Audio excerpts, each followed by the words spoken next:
The words of Nehemiah son of Hakaliah.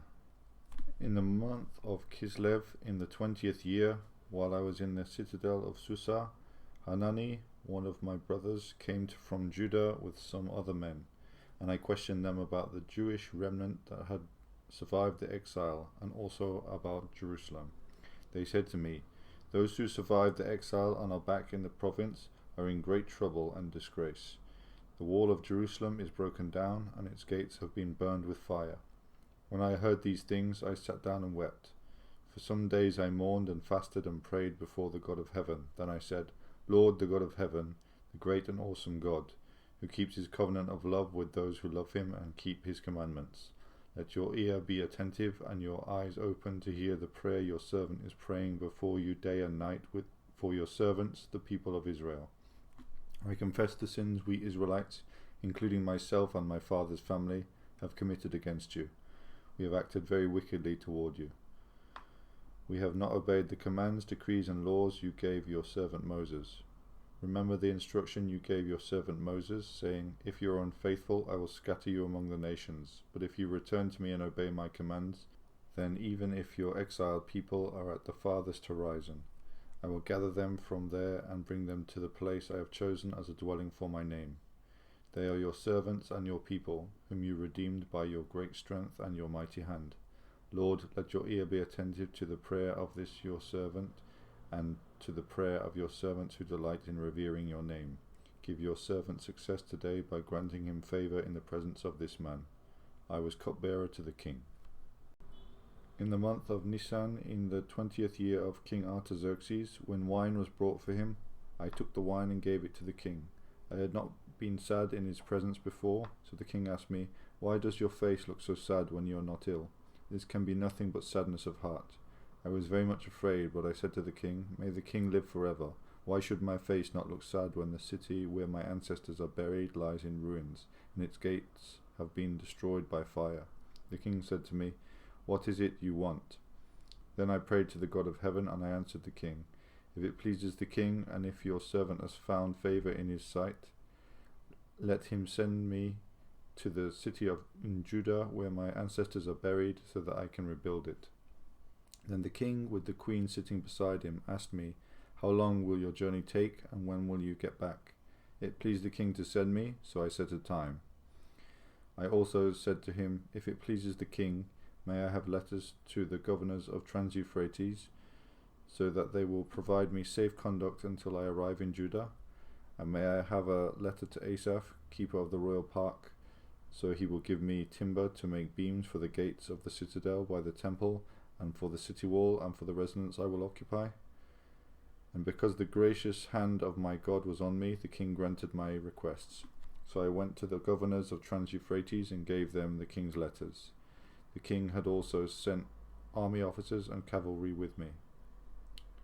When Sanballat the Horonite and Tobiah the Ammonite official heard about this, they were very much disturbed that someone had come to promote the welfare of the Israelites. I went to Jerusalem, and after staying there 3 days, I set out during the night with a few others. I had not told anyone what my God had put in my heart to do for Jerusalem. There were no mounts with me except the one I was riding on. By night I went out through the valley gate toward the Jackal Well and the Dung Gate, examining the walls of Jerusalem, which had been broken down, and its gates, which had been destroyed by fire. Then I moved on toward the Fountain Gate and the King's Pool, but there was not enough room for my mount to get through, so I went up the valley by night, examining the wall. Finally I turned back and re-entered through the valley gate. The officials did not know where I had gone or what I was doing, because as yet I had said nothing to the Jews or the priests or nobles or officials or any others who would be doing the work. Then I said to them, "You see the trouble we are in. Jerusalem lies in ruins, and its gates have been burned with fire. Come, let us rebuild the wall of Jerusalem, and we will no longer be in disgrace." I also told them about the gracious hand of my God on me, and what the king had said to me. They replied, "Let us start rebuilding." So they began this good work. But when Sanballat the Horonite, Tobiah the Ammonite official, and Geshem the Arab heard about it, they mocked us and ridiculed us. "What is this you are doing?" they asked. "Are you rebelling against the king?" I answered them by saying, The God of heaven will give us success.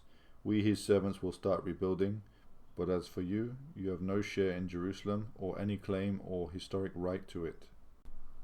Eliashib the high priest and his fellow priests went to work and rebuilt the sheep gate. They dedicated it and set its doors in place, building as far as the Tower of the 100, which they dedicated, as far as the Tower of Hananel.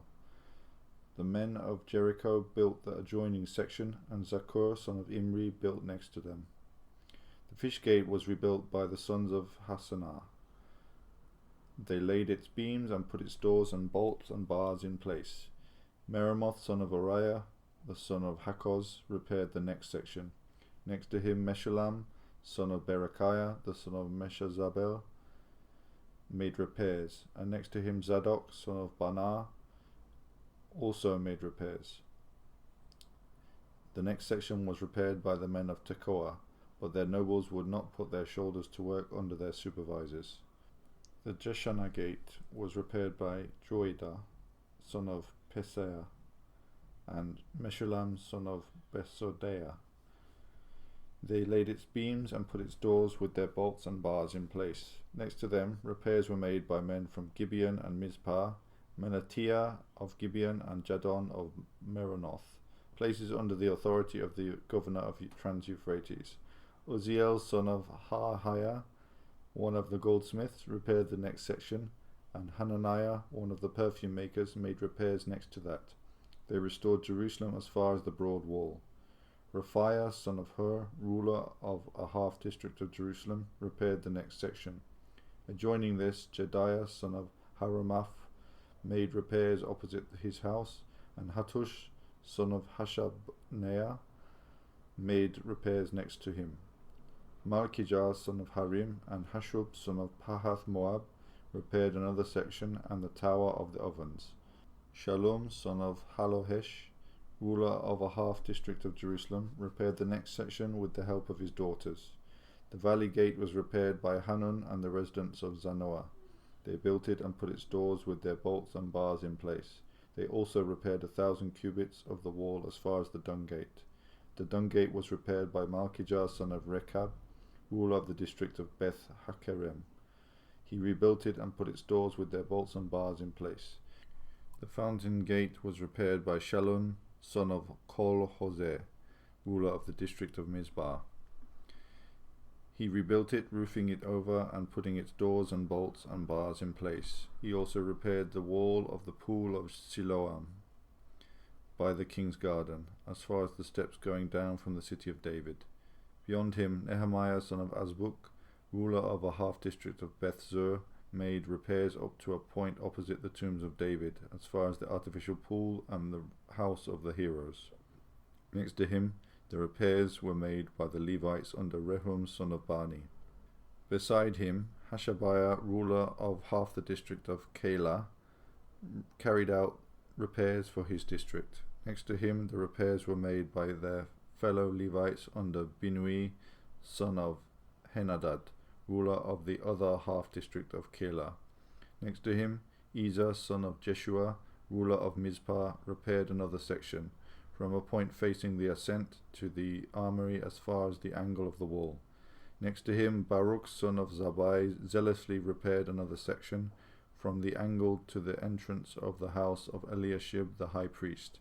Next to him, Meremoth, son of Uriah, the son of Hakkoz, repaired another section, from the entrance of Eliashib's house to the end of it.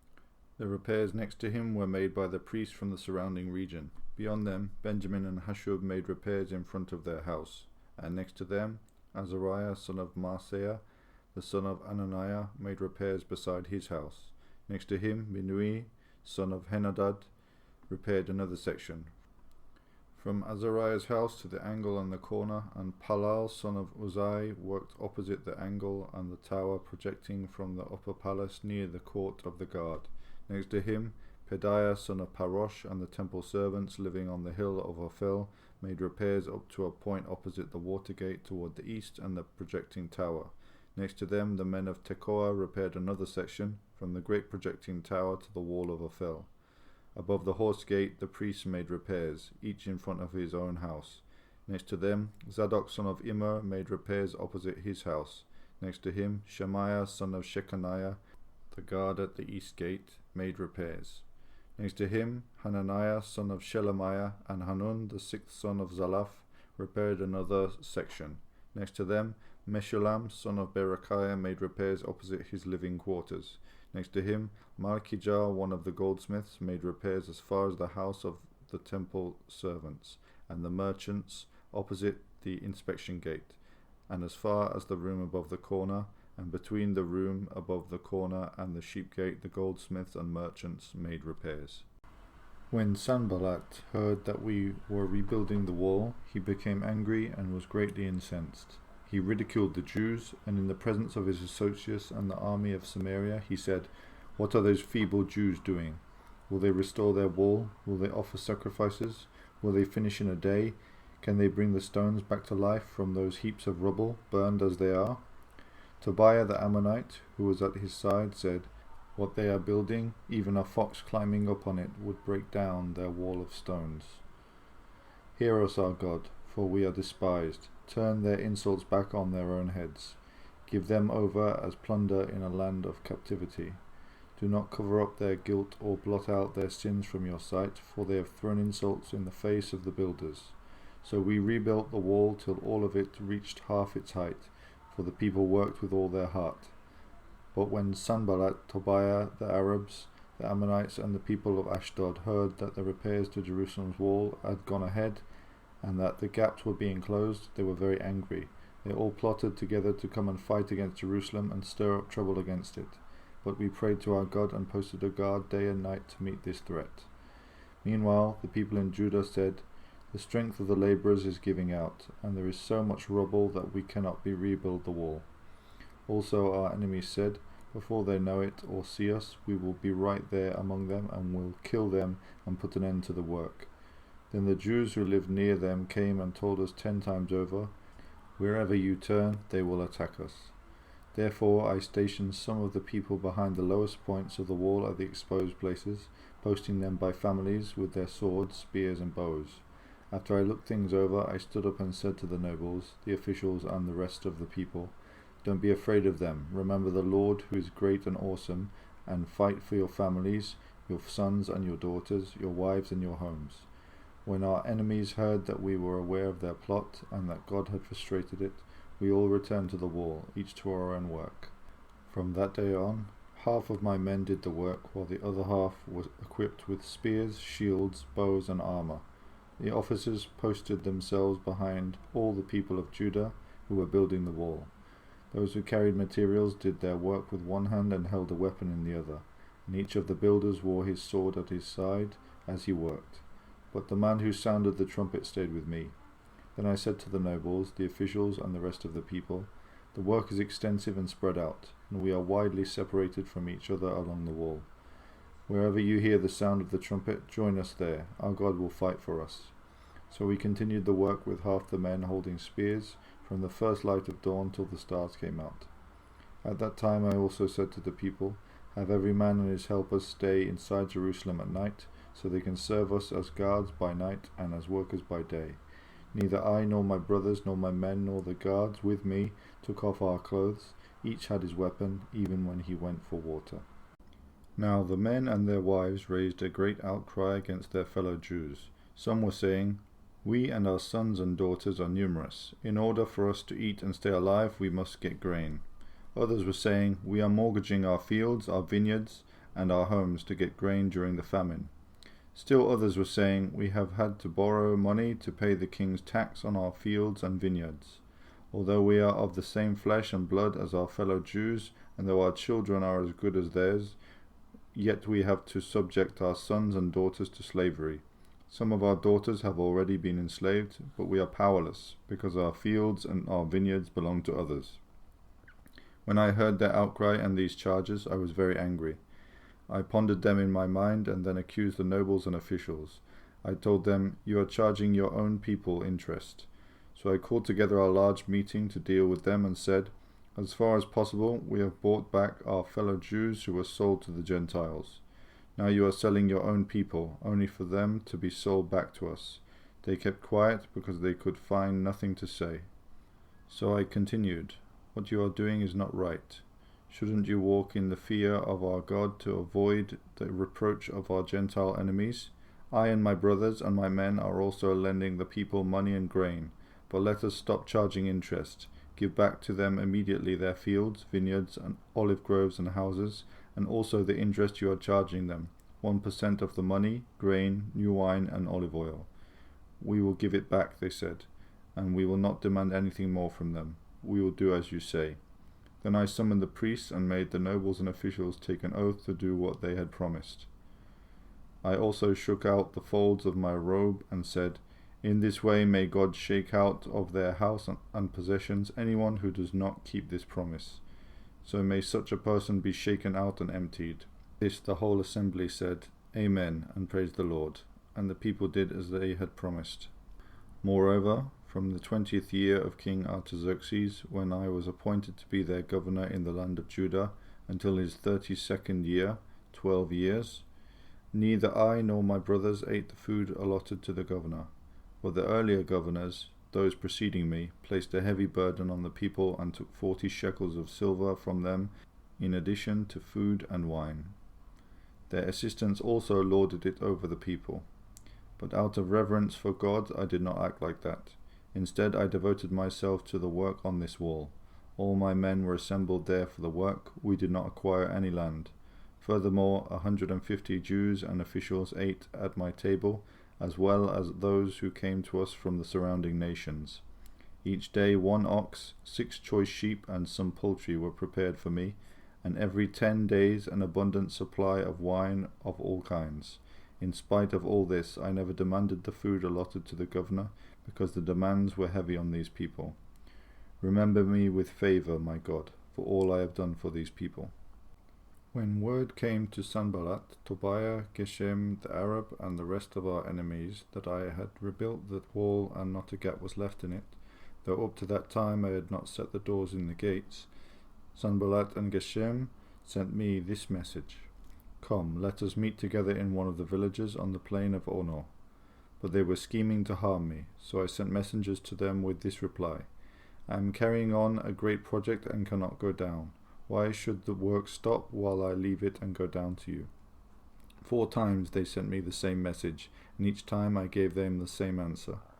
Then the 5th time Sanballat sent his aide to me with the same message, and in his hand was an unsealed letter in which was written, "It is reported among the nations, and Geshem says it is true, that you and the Jews are plotting to revolt, and therefore you are building the wall.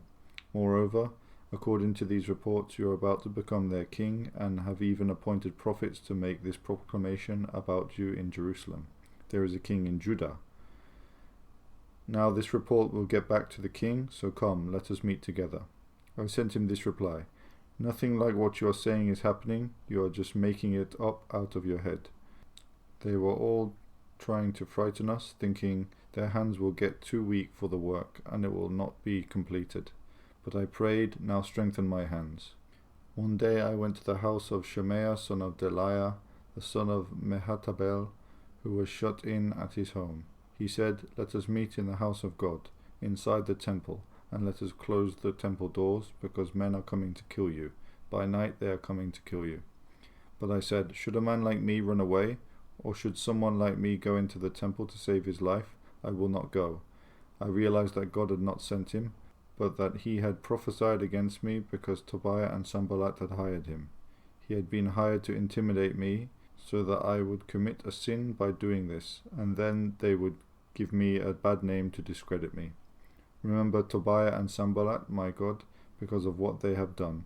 Remember also the prophet Noadiah, and how she and the rest of the prophets have been trying to intimidate me. So the wall was completed on the 25th of Elul, in 52 days. When all our enemies heard about this, all the surrounding nations were afraid and lost their self-confidence, because they realized that this work had been done with the help of our God. Also, in those days the nobles of Judah were sending many letters to Tobiah, and replies from Tobiah kept coming to them. For many in Judah were under oath to him, since he was son-in-law to Shechaniah son of Arah, and his son Johanan had married the daughter of Meshullam, son of Berechiah. Moreover, they kept reporting to me his good deeds and then telling him what I said.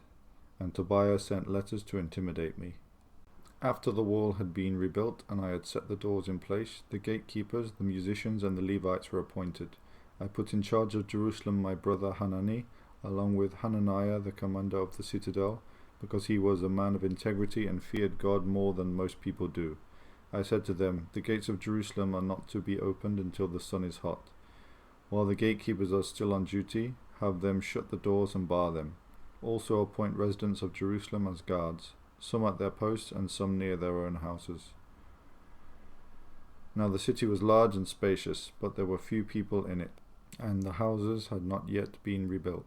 So my God put it into my heart to assemble the nobles, the officials, and the common people for registration by families.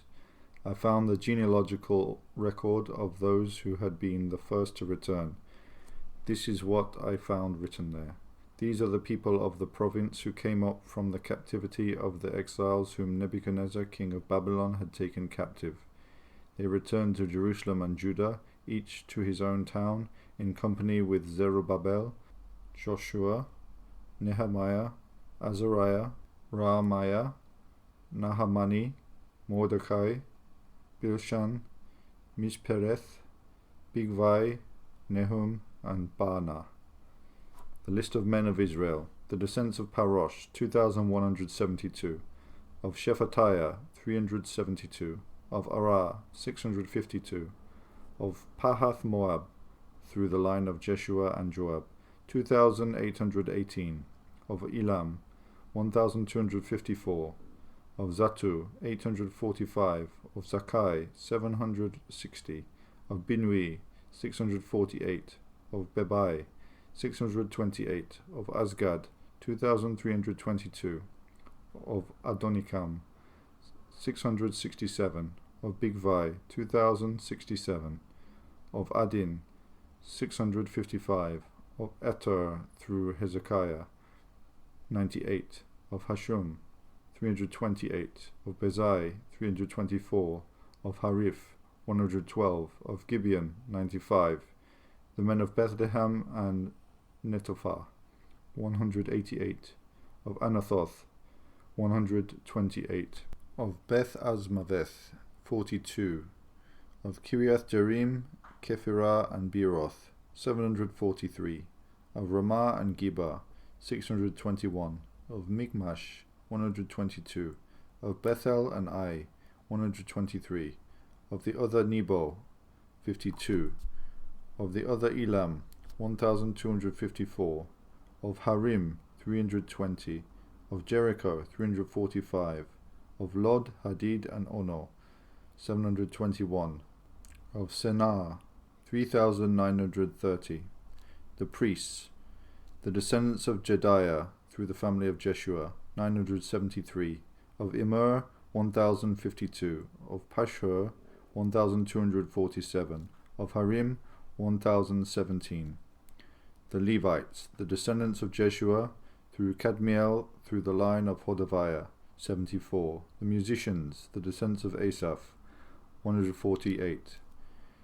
The gatekeepers, the descendants of Shallum, Ater, Talmon, Akub, Hatita, and Shobai, 138. The temple servants, the descendants of Ziha, Hasufa, Taboth, Keros, Shia, Padon, Lebana, Hagaba, Shalmai, Hanan, Gidel, Gaha, Rea, Rezin, Nekoda, Kazam, Uza, Pasea, Besai, Muenim, Nefushim, Bakbuk, Hakufa, Hahur, Bazluth, Mehida, Harsha, Barkos, Sisera, Tema, Neziah, and Hatifa. The descendants of the servants of Solomon. The descendants of Sotai, Sophereth, Perida, Jala, Darkon, Gidel, Shephatiah, Hatil, Pekereth Hazabaim, and Amon. The temple servants and the descendants of the servants of Solomon, 392. The following came up from the towns of Tel Malah, Tel Hashah, Kerub, Adan, and Immer, but they could not show that their families were descended from Israel. The descendants of Delaiah, Tobiah, and Nekoda, 642. And from among the priests, the descendants of Hobiah, Hakoz, and Barzillai, a man who had married a daughter of Barzillai the Gilead and was called by that name. These searched for their family records, but they could not find them, and so were excluded from the priesthood as unclean. The governor therefore ordered them not to eat any of the most sacred food until there should be a priest ministering with the Urim and the Thummim. The whole company numbered 42,360, besides their 3,337 male and female slaves, and they also had 245 male and female singers. There were 736 horses, 245 mules, 435 camels, and 6,720 donkeys. Some of the heads of the families contributed to the work. The governor gave to the treasury 1,000 darics of gold, 50 bowls, and 530 garments for priests. Some of the heads of the families gave to the treasury for the work 20,000 darics of gold and 2,200 minas of silver. The total given by the rest of the people was 20,000 darics of gold, 2,000 minas of silver, and 67 garments for priests. The priests, the Levites, the gatekeepers, the musicians, and the temple servants, along with certain of the people and the rest of the Israelites, settled in their own towns.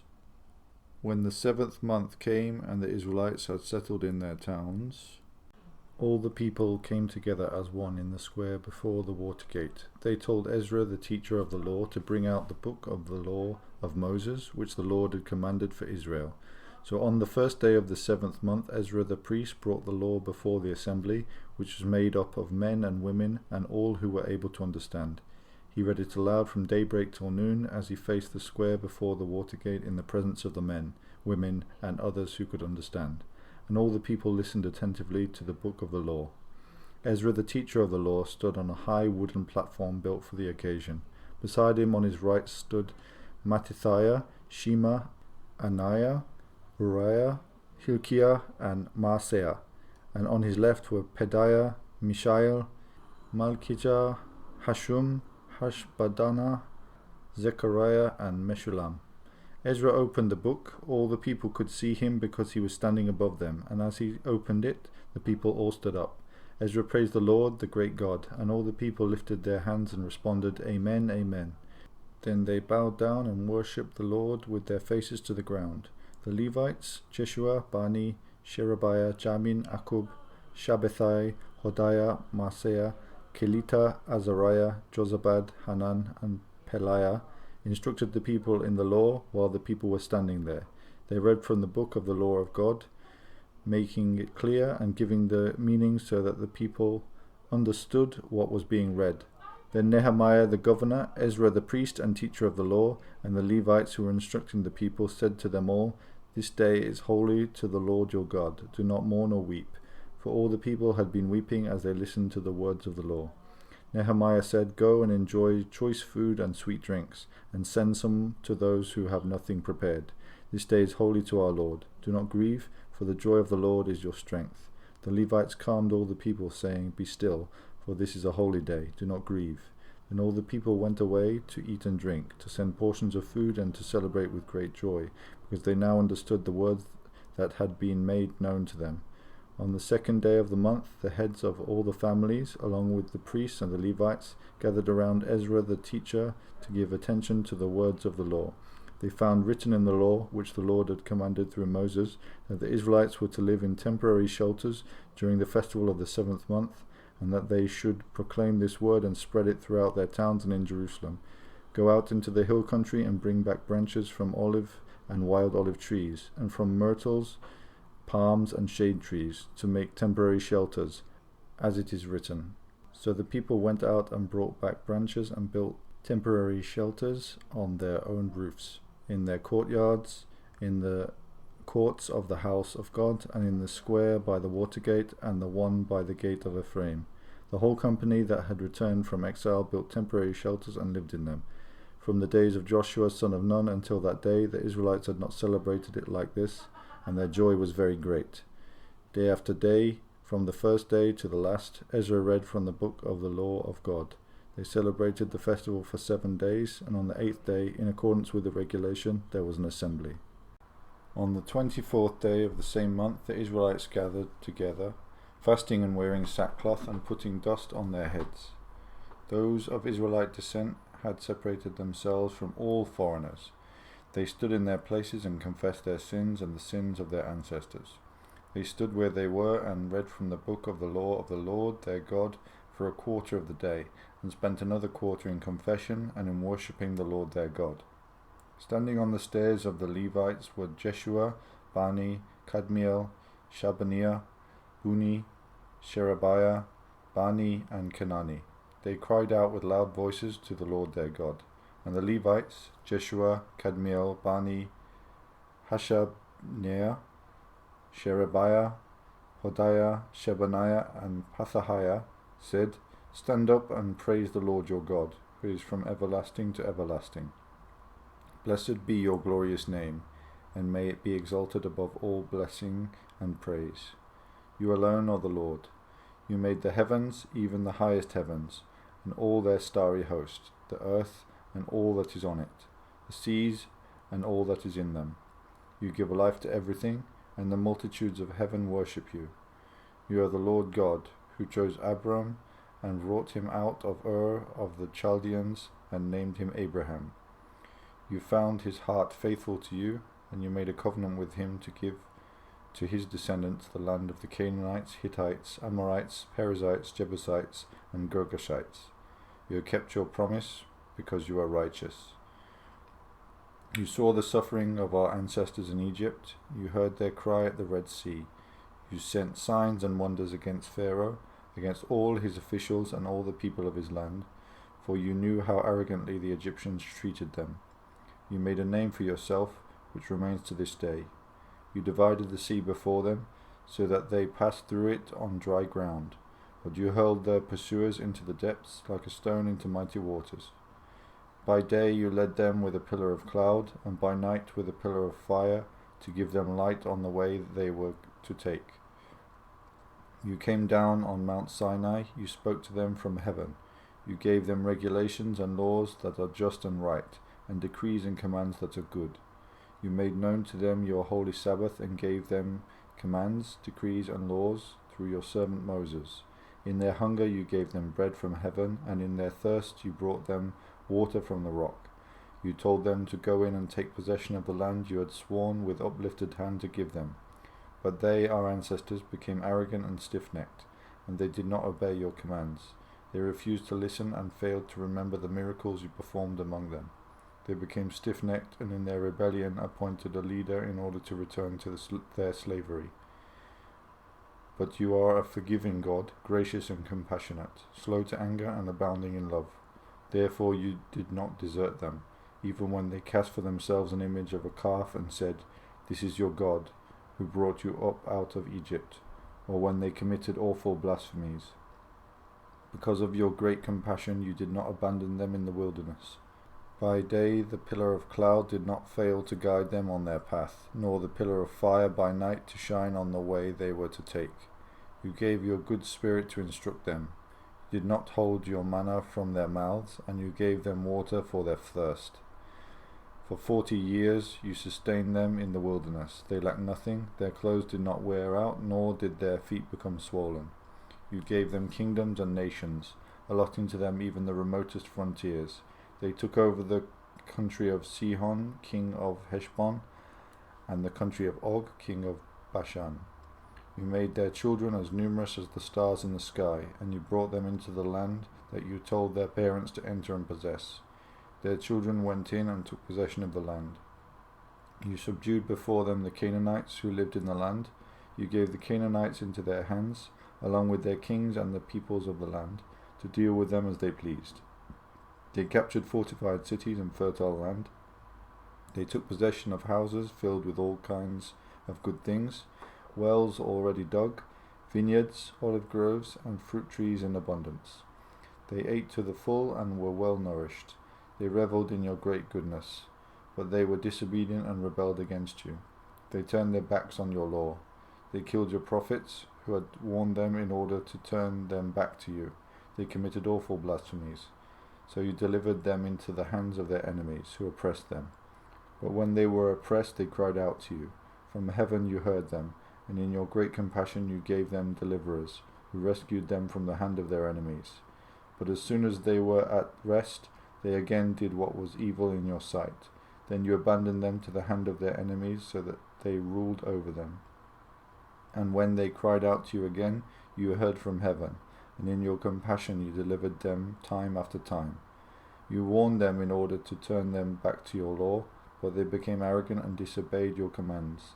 They sinned against your ordinances, of which you said, "The person who obeys them will live by them." Stubbornly they turned their backs on you, became stiff-necked and refused to listen. For many years you were patient with them.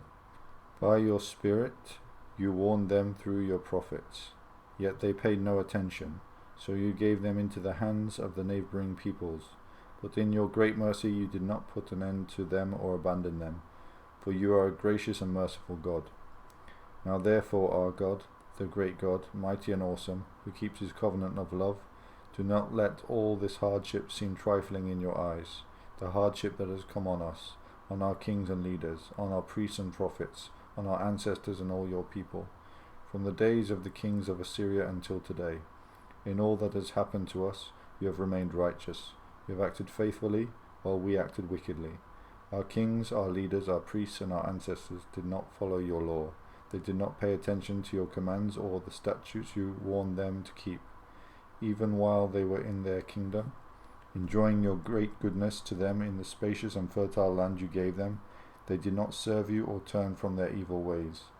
But see, we are slaves today, slaves in the land you gave our ancestors, so they could eat its fruit and the other good things it produces.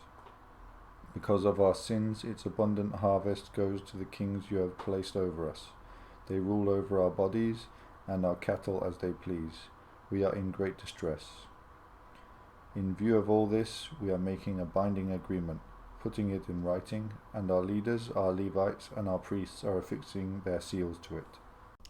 Those who sealed it were Nehemiah the governor, the son of Hakaliah, Zedekiah, Seraiah, Azariah, Jeremiah, Pashhur, Amariah, Malkijah, Hattush, Shebaniah, Maluk, Harim, Meremoth, Obadiah, Daniel, Ginnathon, Baruch, Meshulam, Abijah, Mijamin, Maaziah, Bilgai, and Shemaiah. These were the priests. The Levites: Jeshua, son of Azaniah, Binui, of the sons of Henadad, Kadmiel, and their associates, Shebaniah, Hodiah, Kelita, Peliah, Hanan, Micah, Rehob, Hashabiah, Zakur, Sherebiah, Shebaniah, Hodiah, Bani, and Beninu. The leaders of the people: Parosh, Pahath Moab, Elam, Zatu, Bani, Buni Azgad, Bebai, Adonijah, Bigvai, Adin, Atur, Hezekiah, Azur, Hodiah, Hashum, Bezai, Harif, Anathoth, Nebai, Magpiash, Meshulam, Hezir, Meshezabel, Zadok, Jadua, Pelatiah, Hanan, Anaiah, Hoshea, Hananiah, Hashub, Halohesh, Pilha, Shobek, Rehum, Hashabna, Maaseiah, Ahia, Hanan, Anan, Maluk, Harim, and Baana. The rest of the people, priests, Levites, gatekeepers, musicians, temple servants, and all who separated themselves from the neighboring peoples for the sake of the law of God, together with their wives and all their sons and daughters who are able to understand, all these now join their fellow Israelites, the nobles, and bind themselves with a curse and an oath to follow the law of God given through Moses, the servant of God, and to obey carefully all the commands, regulations, and decrees of the Lord our Lord. We promise not to give our daughters in marriage to the peoples around us or take their daughters for our sons. When the neighboring peoples bring merchandise or grain to sell on the Sabbath, we will not buy from them on the Sabbath or on any holy day. Every 7th year we will forego working the land and will cancel all debts. We assume the responsibility for carrying out the commands to give 1/3 of a shekel each year for the service of the house of our God, for the bread set out on the table, for the regular grain offerings and burnt offerings, for the offerings on the Sabbaths, at the new moon feasts, and at the appointed festivals, for the holy offerings, for sin offerings to make atonement for Israel, and for all the duties of the house of our God. We, the priests, the Levites, and the people, have cast lots to determine when each of our families is to bring to the house of our God at set times each year a contribution of wood to burn on the altar of the Lord our God, as it is written in the law. We also assume responsibility for bringing to the house of the Lord each year the first fruits of our crops and of every fruit tree. As it is also written in the law, we will bring the firstborn of our sons and of our cattle, of our herds and of our flocks, to the house of our God, to the priests ministering there. Moreover, we will bring to the storerooms of the house of our God, to the priests, the first of our ground meal, of our grain offerings, of the fruit of all our trees, and of our new wine and olive oil. And we will bring a tithe of our crops to the Levites, for it is the Levites who collect the tithes in all the towns where we work. A priest descended from Aaron is to accompany the Levites when they receive the tithes, and the Levites are to bring 1/10 of the tithes up to the house of our God, to the storerooms of the treasury. The people of Israel, including the Levites, are to bring their contributions of grain, new wine, and olive oil to the storerooms, where the articles for the sanctuary and for the ministering priests, the gatekeepers, and the musicians are also kept. We will not neglect the house of our God. Now the leaders of the people settled in Jerusalem. The rest of the people cast lots to bring one out of every 10 of them to live in Jerusalem, the holy city, while the remaining 9 were to stay in their own towns. The people commended all who volunteered to live in Jerusalem.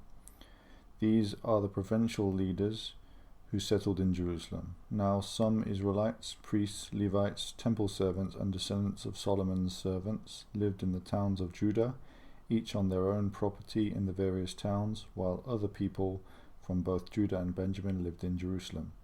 From the descendants of Judah, Athiah son of Uzziah, the son of Zechariah, the son of Amariah, the son of Shephatiah, the son of Mahalalel, a descendant of Perez, and Maaseiah, son of Baruch, the son of Kol-Hoseh, the son of Haziah, the son of Adiah, the son of Jaurib, the son of Zechariah, a descendant of Shelah. The descendants of Perez, who lived in Jerusalem, totaled 468 men of standing. From the descendants of Benjamin, Salu, son of Meshulam, the son of Joed, the son of Pedaiah, the son of Koliah, the son of Maaseiah, the son of Ithiel, the son of Jeshiah, and his followers, Gabai and Salai, 928 men. Joel, son of Zikri, was their chief officer, and Judah, son of Hasenuah, was over the new quarter of the city. From the priests, Jedaiah, the son of Joarib, Jachin, Sariah, son of Hilkiah, the son of Meshulam, the son of Zadok, the son of Maraith, the son of Ahitub, the official in charge of the house of God, and their associates, who carried on work for the temple, 822 men. Adiah, son of Jeroham, the son of Pelaliah, the son of Amzi, the son of Zechariah, the son of Pashur, the son of Malkijah, and his associates, who were heads of families, 242 men. Amashai, son of Azarel, the son of Azai, the son of Meshilemoth, the son of Immer, and his associates, who were men of standing, 128. Their chief officer was Zabdiel, son of Hagedolim. From the Levites, Shemaiah, son of Hashub, the son of Azrikam, the son of Hashabiah, the son of Buni, Shabbethai, and Jozabad, 2 of the heads of the Levites, who had charge of the outside work of the house of God. Mattaniah, son of Micah, the son of Zabdi, the son of Asaph, the director who led in thanksgiving and prayer. Bakbukiah, second among his associates, and Abda, son of Shammua, the son of Galal, the son of Jeduthun. The Levites in the holy city totaled 284. The gatekeepers, Akub, Talmon, and their associates, who kept watch at the gates, 172 men.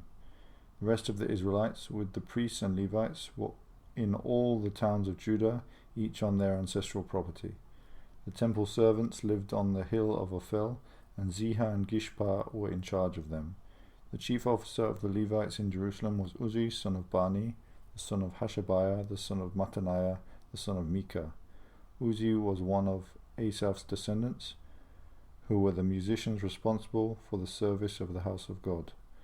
The musicians were under the king's orders, which regulated their daily activity.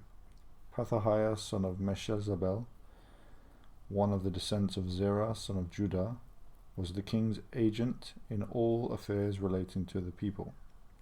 As for the villages with their fields, some of the people of Judah lived in Kiriath Arba and its surrounding settlements, in Dibon and its settlements, in Jekabzeel and its villages, in Jeshua, in Moladah, in Beth Pelet, in Hazar Shual, in Beersheba and its settlements, in Ziklag, in Mekonah and its settlements, in En Rimmon, in Zorah, in Jarmuth, Zanoah, Adulam and their villages, in Lachish and its fields, and in Azekah and its settlements.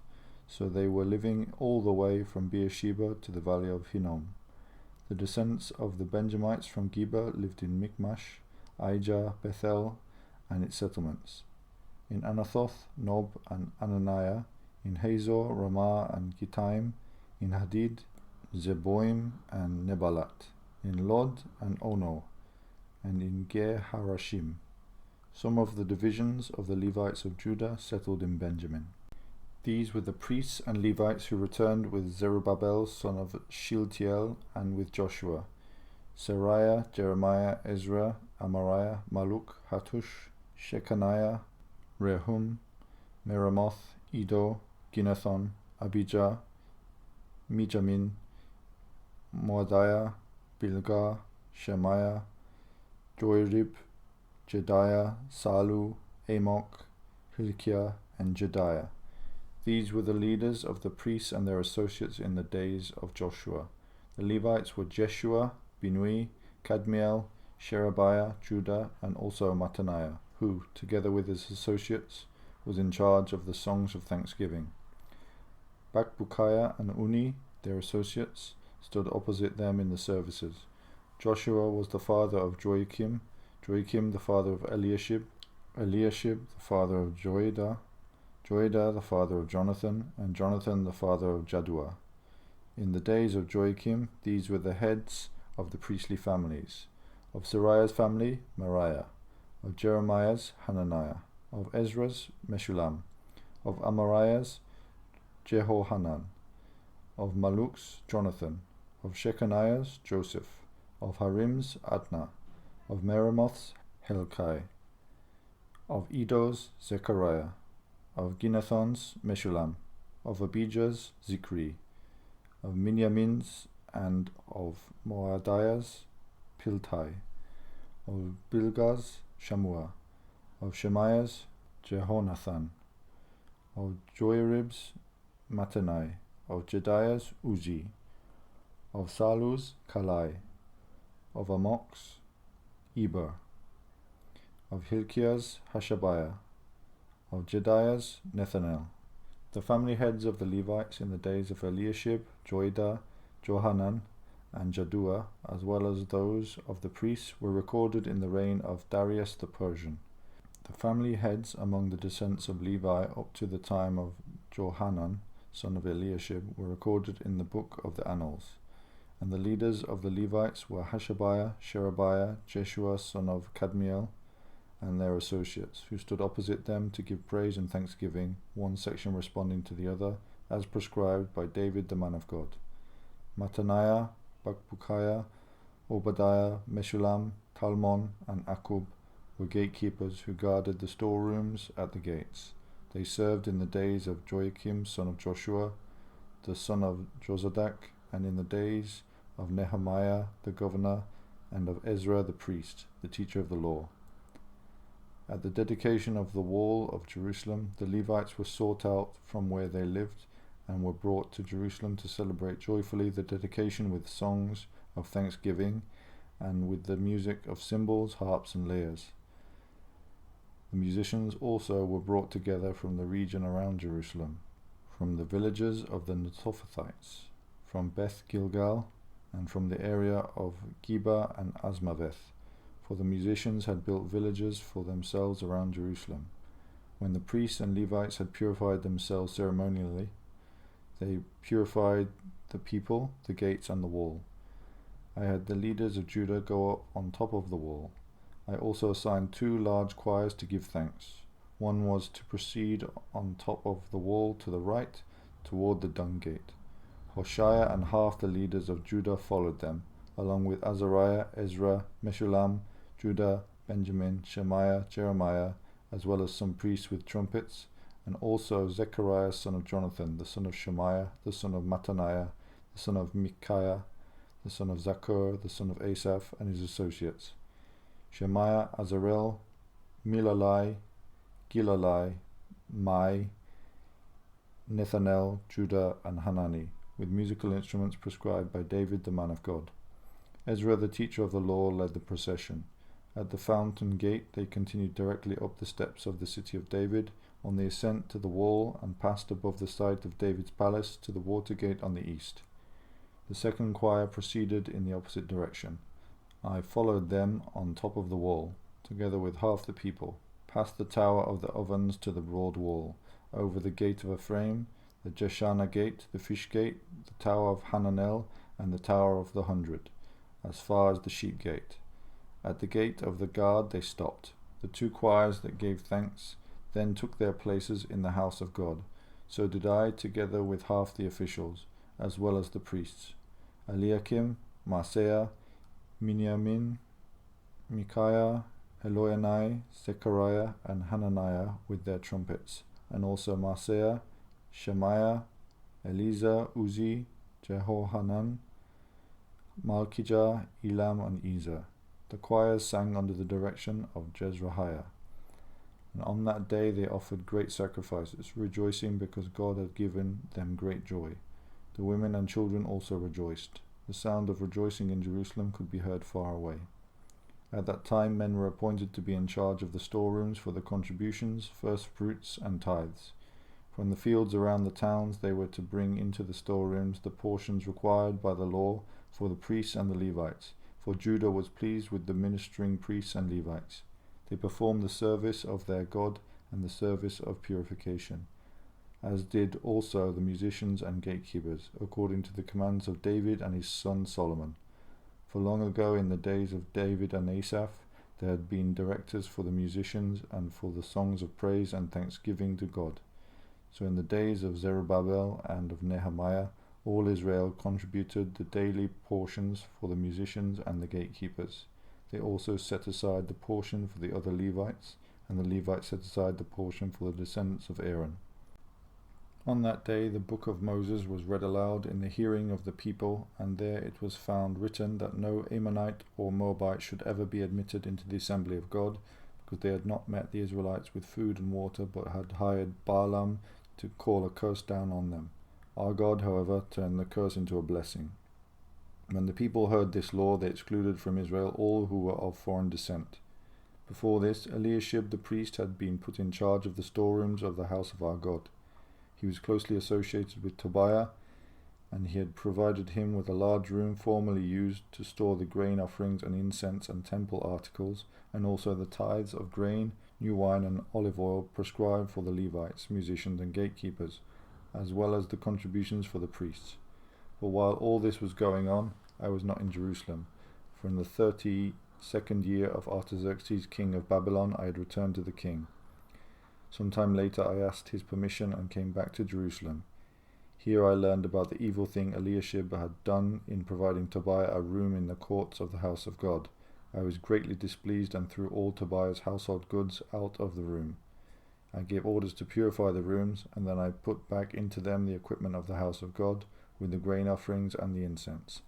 I also learned that the portions assigned to the Levites had not been given to them, and that all the Levites and musicians responsible for the service had gone back to their own fields. So I rebuked the officials and asked them, "Why is the house of God neglected?" Then I called them together and stationed them at their posts.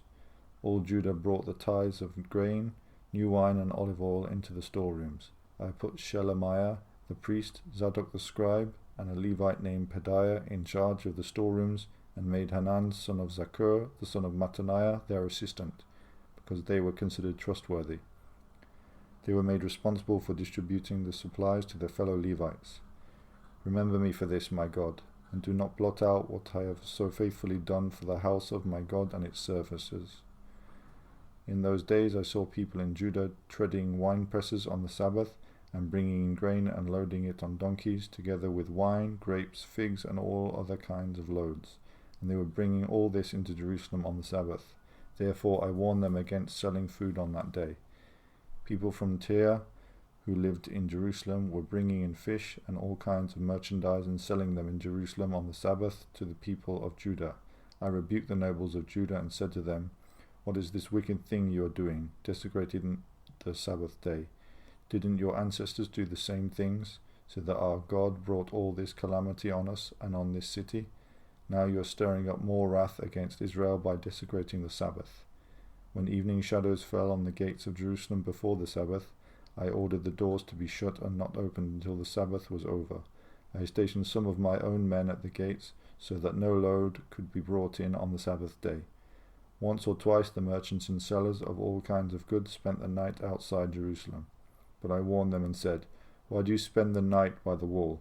If you do this again, I will arrest you." From that time on, they no longer came on the Sabbath. Then I commanded the Levites to purify themselves and go and guard the gates in order to keep the Sabbath day holy.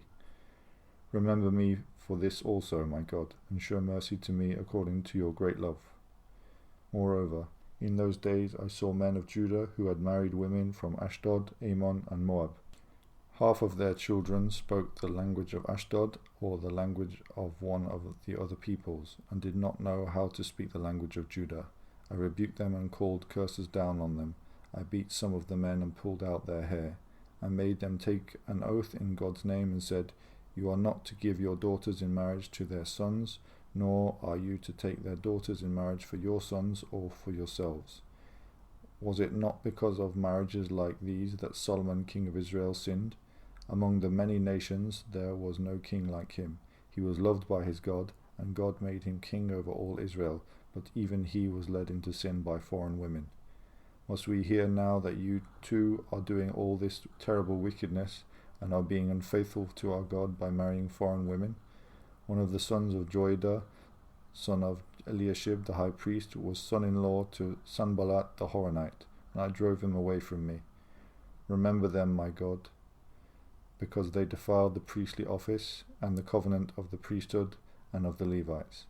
So I purified the priests and the Levites of everything foreign, and assigned them duties, each to his own task. I also made provision for contributions of wood at designated times and for the first fruits. Remember me with favour, my God.